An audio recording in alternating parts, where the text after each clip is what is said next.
already some changes here in game number 1. Let's load into it. See how the fan bases are. It's all about this with patch 9.6.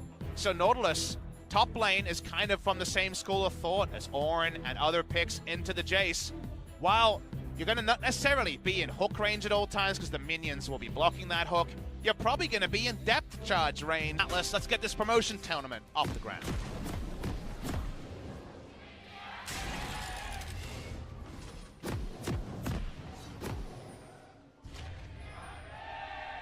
Glacial Shroud has been picked up as he teleports back in. Smeb holding on to his and holding on to a pretty gigantic lead.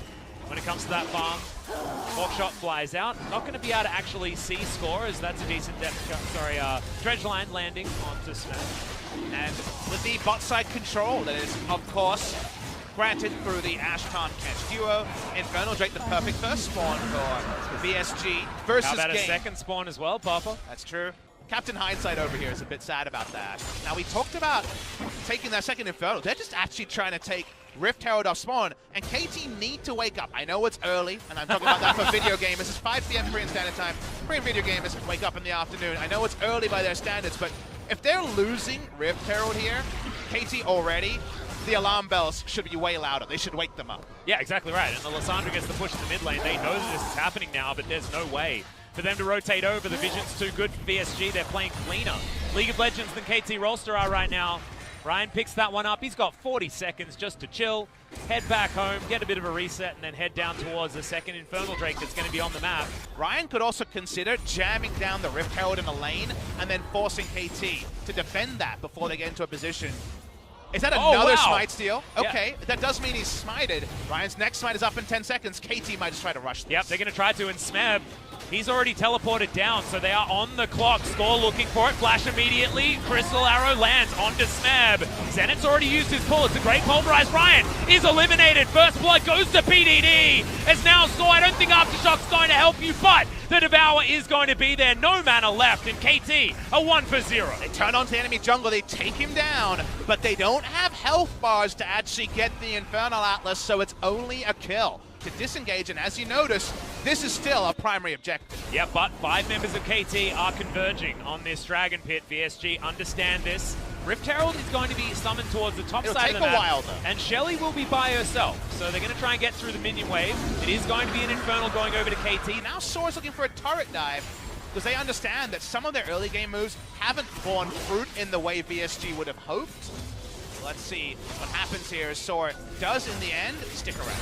Yep, BDD's by himself in the mid lane, and Smeb is doing the same thing. Topside VSG, with their man advantage, will be able to shove down this bottom lane. Outer turret, they'll have a lot of tempo as well, moving towards the inner if they would like to. Decent minion wave is there, but you can see Smeb and BDD both in control of their lanes, and that tempo advantage may not be as big as we may first assume with the fact that that turret did go down. Between KT and VSG mean the comps both have different win conditions, which we like to see. Arrow. The move to the right maneuver. I like it. Who needs cleanse when you can move casually to the right? From there, it's Gucci. Nice little macro move from Score to zone away Ruby. Getting any gold onto Zenit is gold that KT desperately want, and this gold should be enough. Yep, they're going to be able to lock this one down. Zenit's going to share in it as well, getting the local gold for this turret. I actually really like Ashe. I feel like Frost Shot, the extra control, the extra utility you get with an Ashe pick, and then having consistent DPS in an AD carry does work out well in later stages of the game. These lane outer turrets have taken a fair bit of damage so far. Shock Blast not going to land onto Veritas, and you can feel that both of these teams are egging for a fight. BDD presenting himself as a target, but will KT pull the trigger, or does it have to be VSG? VSG have more triggers to pull, but they can only kill one person fast. If they ARAM 5v5 in the open or in even areas, the AoE from KT should put them in the death chamber. So because of that, VSG need to pull the trigger and pull it well. If they don't focus fire, I think KT wins almost every time. Oh, you can see how much Snowfire just wanted to dive into the middle of that VSG squad, and they do manage to take down the Cloud Drake. Not exactly the most high priority is, okay, Arrow flies in once again, hits Smeb, but you can see Saw already taking a lot of damage. Unbreakable Will is going to be there, so the Snowflower doesn't go down, and Zenit dives into the backline. Plague does a bunch of work and Score picks up the first kill of the fight. Once again, KT successful. 2-0 is the scoreline. They may be able to take more as Ruby down to half health. Saw basically has nothing. VSG, can they defend? The answer looks to be yes. Put down control wards, get a base check, and blow one person up. Alistair, the most difficult one to do, but they're going to do it out. And just didn't have the ultimate available. That was a huge one there for VSG, who will now push in to try and take down this outer turret. Remember, KT weren't able to get the one at VSG is Storm. This is the dredge line, but they are still able to take down the outer turret. TP up on Soar. When it comes to flank teleport wards, those aren't in perfect spots yet. A lot to consider here. KT know that if they can repel this Baron for just another 7 minutes, they should be in almost plain sailing. Yeah, prime position, Arrow's gonna fly in. Oh, Zenit does the walk to the left move.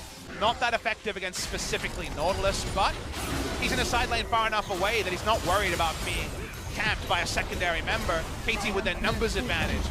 Pilot this mid lane push, get the answering mid lane turret. Around the area from VSG, so not really needed when it comes to heading back over there and re-establishing vision control.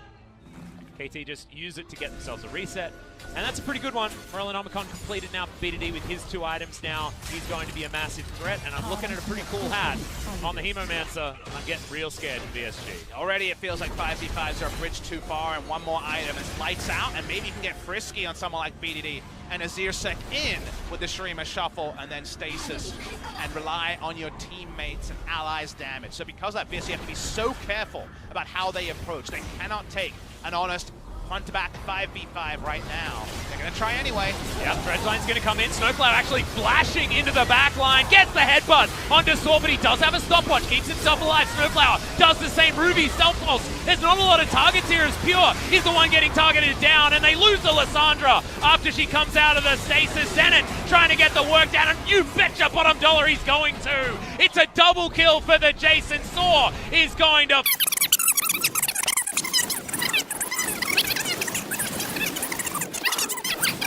Should be all she wrote, like you say, KT. Yeah, KT, they understood where their window was, and it was sometime. No 80 carry to consider. Zenit's another diver with Alistair under turrets, and Veritas is very, very, very difficult to 5v5 fight as an Ashe against a comp like this. The poke starts to land. Azir whacks away in the top lane.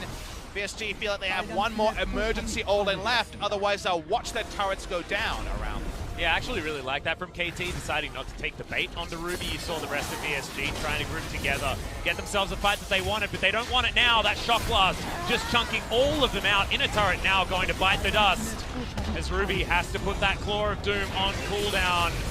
Veritas gets chunked, and now KT have an inroad towards this inhibitor turret. You mentioned Siege. If the Jace is able to get consistent poke down like this, it feels like a Siege comp, Papa Smithy, even though it does have those flaws that you mentioned. Double Infernal and Baron that you just couldn't have plugged and played with how the game started is on the side of VSG. This Baron buff, still another minute. Feels like a lot of Baron uptime. Already a 3,500 gold Baron buff power play, and we ain't done. Yep. This is a big statement from KT, because you mentioned the fact that the Sona Taric would have been so strong, but then VSG say, well, we lost to Sona Taric, that could be a problem. Here's the team fight, though, speaking of problems, and the Vladimir immediately gets taken down. It's a good pulverize in the back line. There's the sweep, the dunk from BDD. You got rid of one threat, but there's still 2 left. Triple kill for the Jace. One of them comes in, and it's a full house. Jace's full of his ears. Yep, it's beautiful. They got rid of one of the threats, Popper, and I thought, oh, this could be the chance for VSG. But KT have so many more. Nexus is going to go down. KT with a statement game 1. No Sona Tarics required. We're going to get bodied in the laning phase and smash you in the team fight.